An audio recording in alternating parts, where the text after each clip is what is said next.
আজকে আমার মেয়েকে স্কুলে পাঠিয়ে আবার একটু ঘুমিয়ে গিয়েছিলাম। তারপরে উঠে চা বানাতে আসলাম। চা খেতে খেতে রান্নার প্রিপারেশন নিব। এখন ভাতটা বসিয়ে দিয়েছি। আর যেহেতু বলেছি আজকে হাঁস ভুনার রেসিপি শেয়ার করব, তো এটা রান্না করা স্টার্ট করে দিচ্ছি। আমি আগে আমার কড়াইটা ভালো করে গরম করে নিব। তারপরে তেল আর আদা রসুন বাটা মশলা দিয়ে দিব। রসুন বাটাটা আমি একটু কম দিব, কারণটা একটু পরে বলছি। আর তারপরে আমি দিয়ে দিব শুকনা মশলাগুলো। আই হোপ তোমরা দেখে নিয়েছো কী কী দিয়েছি। আর আমার ধনিয়ার গুঁড়া শেষ হয়ে গিয়েছিল, তো আমি পান্ডা মার্টে অর্ডার করে দিলাম। এখন আমি এটাকে টেলে তারপরে ব্লেন্ড করব। এই ব্যাপারটা কিন্তু বেশ বিরক্তকর, যখন আমরা রান্না করতে গিয়ে দেখি যে অনেক ভাইটাল একটা ইনগ্রেডিয়েন্ট মিসিং বা শেষ হয়ে গিয়েছে, যেটা কিনা আবার প্রিপেয়ার করে নিতেও অনেকটা টাইম লাগে। এর মধ্যে আমি একটু ফ্রোজেন টমেটো দিয়ে দিচ্ছি।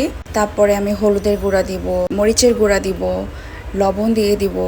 মাঝারি আছে মশলাটা খুব ভালো মতো আমরা কষাতে থাকবো। এবার মশলার ভিতরেই আমি একটু সরিষার তেল ঢেলে দিব। আচ্ছা, আমি বারবার তোমাদেরকে একটা কথা বলি যে ভালো করে মশলা কষাতে হবে। তোমরা কেউ বিরক্ত হও না, আসলেই কিন্তু মশলাটা ভালো করেই কষাতে হবে, না হলে তোমার রান্নাটা মজা হবে না। হয় মশলার মধ্যে কাঁচা ফ্লেভার থেকে যাবে, আর না হলে রান্নার পরে তোমাদের কিছু একটা ইনকমপ্লিট মনে হবে। বাই দ্য ওয়ে, আমি কিন্তু অনেকগুলা দেশি রসুনের কোয়া দিয়েছি।